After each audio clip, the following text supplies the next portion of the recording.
on the planet, you would have had your ass beat because you are a weakling. And weaklings are not respected. Let me tell you something, my friend, I'll let you talk afterwards. Never in human history, in any single civilization, in any single empire across the history of Earth, have men been celebrated for their weakness. Ever once. It doesn't matter if you were an Aztec or the Mao dynasty, from China all the way to South America. In every single history book you can read, men who were respected and men who had stories written about them were written about them because they were strong. Weak men have never been respected. Weak men have never mattered. For you to come along and say, I think it's okay to be weak is fine. That is your initiative. That is your decision.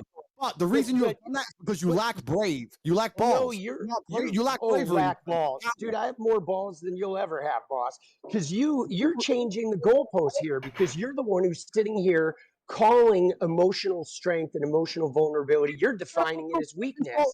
But it's not. All forms of strength are important. You're saying it's that. Not. Yes, it is. Physical strength is just as important as emotional strength. Emotional strength is actually more powerful than physical strength. Because the fact of the matter is, no matter how physically strong you are, somebody bigger could come along and beat your ass. But it's emotional strength that helps you survive the ass beating. You're right. You're right. You know what? I'm right. You're right. That's a good point. You're saying, so when someone comes along to assault you, you won't call the police afterwards and you won't fight back. You'll lay in a ball, you get an ass kicking, but you're emotionally strong enough to just deal with the fact that you got an ass whoop in front of everyone in your week. And that's fine, and everyone should be like you. And that, you know what we call, I'm not saying people like you are called in most places in the world. People like you are called in most places in the world. They're called victims. We're called prey. Studs. You're a prey. We're called studs. And let me tell you something. When I inspire men to grow up and be their biggest, strongest version of themselves, emotionally, mentally, physically, in every single realm, that is not a negative thing. There's nothing wrong with a man being big and strong. And let me tell you one more thing. We're sitting here talking to professional video game players. You're a professional Fortnite player yourself. I am. I don't know how the game works. I've never played the game. And I was a professional musician and a director. I've done a great many things. Perfect. Good. And you're obviously a successful, smart individual. You're obviously mentally intelligent, right? I'm not talking about, I'm not saying that just because someone's strong that they don't have to be mentally adept. I'm not saying that somebody doesn't have to be emotionally adept just because they're strong. I'm not saying that. I'm saying that physical strength is also an important thing. But let's look at the video game Fortnite, which I've never played. It might be incorrect. But if you have stats on your character, you're going to try and max out your strength character. You're not going to have a character which is weak.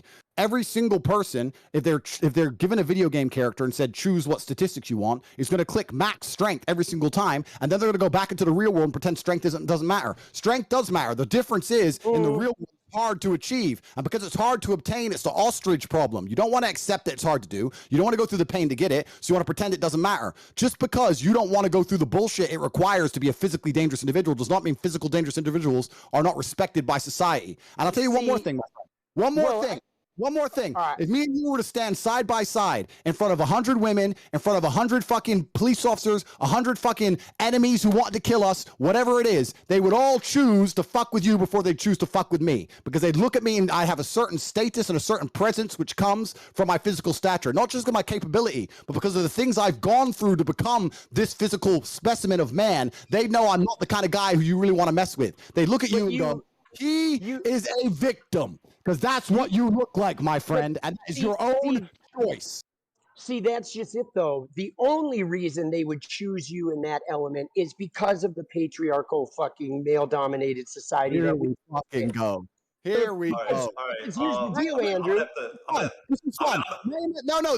I'm not done. Name Andrew, listen to me. From history that wasn't patriarchal. Name a society from history that was not patriarchal. See, listen to me, though. That is why people like yourself are bugging and going into hyper mode right now. Because society's changing. Society's changing. I'll tell you why, my friend. I'll tell you why we cannot name a single society in history across the entire planet that was not patriarchal. Because patriarchal societies are optimized to survive. When things get difficult, when people are put in survival situations, we naturally revert to our gender roles. I'll tell you something. If we were all on a ship and the ship got shipwrecked, the men would start building and digging and hunting, and the women would start gathering and doing what women are naturally adept at. Because when it comes down to survival, you have to do what you are most competent at. And men are more competent at certain things, and females are more competent at certain things. I'm not saying not all men. not all men, and not all females. My there point are definitely is, patriarchal societies are more competitive than any other type of society because society functions better as a patriarchy. So the reason you cannot name a single society in history that was not a patriarchy is because all of the societies, and I'm sure there were some, which were not patriarchal, were destroyed by patriarchal societies. They were wiped off the face of the planet because they are not competitive. There haven't been any yet. Books to read. They do not have monuments to find. And the point I'm making is that in the harsh reality of ultra competitiveness, only patriarchal societies can survive. So the reason you cannot name one from history is because all the ones that tried this idea that you're trying to purport were destroyed in real time. And in the West, in America, as we stand right now in America, which I wouldn't even call it a patriarchal society because it isn't, because females have more rights under the law than men. Oh my God, bro. They do. And I'm telling you now, are so clueless. As America falls apart and the patriarchy is disintegrated, all that's going to happen is that other countries like Russia, like China, like countries which are still patriarchal, will remain more competitive than the West. And you're not going to fix the world. America's just going to end up a third world shithole. So throwing the fucking patriarchy away is going to fix a fucking thing. You live in a clown world, my clown world. Yeah, no, I don't. I mean, I do live in a clown world because there are people like you that are sitting there like pushing this inane philosophy. So yeah, I get it. I accept that. But first off, we haven't seen a non-patriarchal society yet. We're definitely moving toward it. And if you want to look at America and look at some of the problems with America, like what problems do we have? Well, there's an enormous wealth gap. You mentioned the Roman Empire earlier. The Roman Empire didn't fall because of laziness. It fell because of overconfidence, because of an income gap between the richest and the poor, and because of political corruption. All three things that are sort of happening in America right now. So absolutely, America could fall, but it's not because men were turning soft, right? The idea of men being soft, the idea of men being soft, Andrew, is a battle cry of men who see that purely physical stature is no longer the only defining quality. Because like you said, they could line me and you up and all those brutes like the cops or somebody looking for pure strength would choose you to defend them. But anybody who was from a marginalized group that was looking for an emotional defender, those people would pick me, right? And they wouldn't pick the muscular guy because they know that I have the inner strength to actually have an openness and a vulnerability that can relate to them and that can help them find that empowerment in themselves. I don't want to train people to be cheap. All you know what I mean? Like we go to your Instagram page and you talk about being the Messiah and all this other BS. You want people to follow you like you're some sort of like deity, boss. And that's actually a sign of your own weakness at work, right? That's coming from your own trauma, your own unhealed trauma.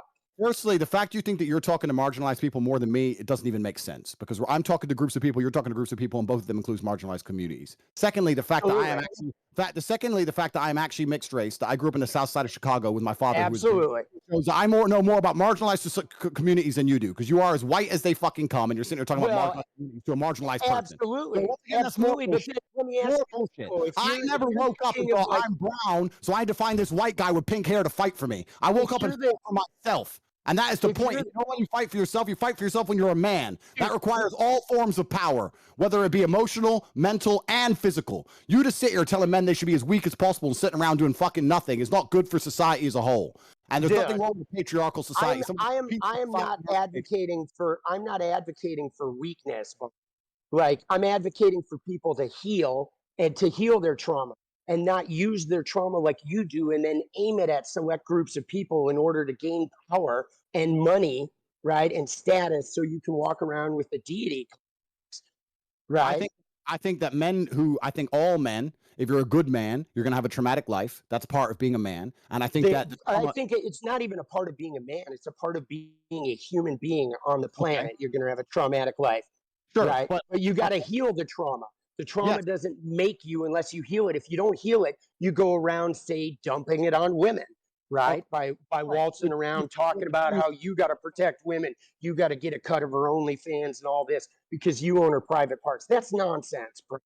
That's nonsense. That's your trauma speaking. It depends how you heal the trauma, right? And when I said that being a trauma is part of being a good man, you said it's part of being a human. I agree, but I think you can be a very, very good woman with a good heart, and you can be a good person. You don't need a traumatic life to be a good woman. However, to be a good man, you need to have a traumatic life, because any man who's not had, I'll tell you why. Let me answer. Any man who's not had difficulty, any man who's not gone through something that's difficult is not very good at being a man, because when shit hits the fan, people turn to the nearest man in the room and say, what is the solution? Someone just broke in the house, you go to the man. Fucking there's a natural disaster, a hurricane, you go to the man. There's a war, you go to the men. So men who have not been through trauma are not very good at being men, because they're not capable of dealing with trauma. Wait, so pause right there though, Andrew, because you said when you go to war, you go to the men, but the only reason you have a war is because of men and their lack of awareness about their own feelings. That's why war exists in the first place. So you're saying if you had more women leaders, we wouldn't even have war.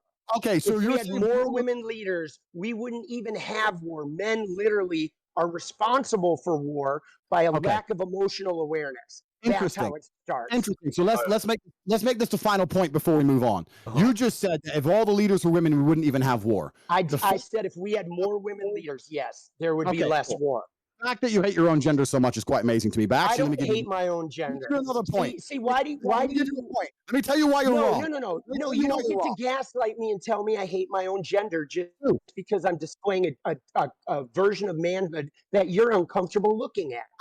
You don't get to say I hate my gender. I don't give a fuck that I'm weak, because I present a version of manhood that has struggled just like you, that has conquered just like you, but lives outside the idealized patriarchy that was sold to me.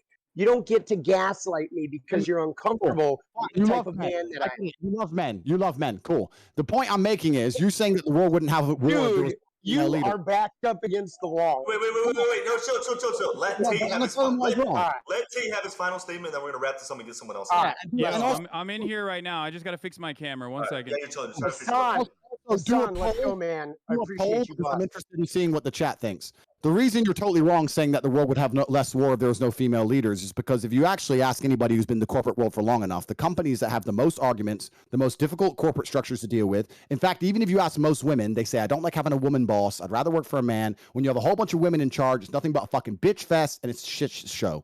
Every single fucking person who's ever worked in corporate knows that. Every single person who's ever worked in the world knows that women actually, as beautiful as they are, and they're good at lots of different things, they would they would prefer to work for a male boss because it's a stronger, more clear leadership structure. Having a bunch of women in charge of countries is not going to make a fucking peaceful world. And the fact you believe that shows your entire mental model's fucked. Dude. I'd like to actually put a poll in the chat and let's see who agrees with you. Why will we take a poll in the chat? Of course, teenage boys are going to agree with your hyper idealized manhood. Like they need to cling to that. Okay, do you guys want me to step in on this conversation or let's go? I'm just getting this all. We're not gonna do no 2 versus 1 bullshit. We're gonna wrap it up with Tommy and then you guys can go at it. Or not go at it. 2 versus 1.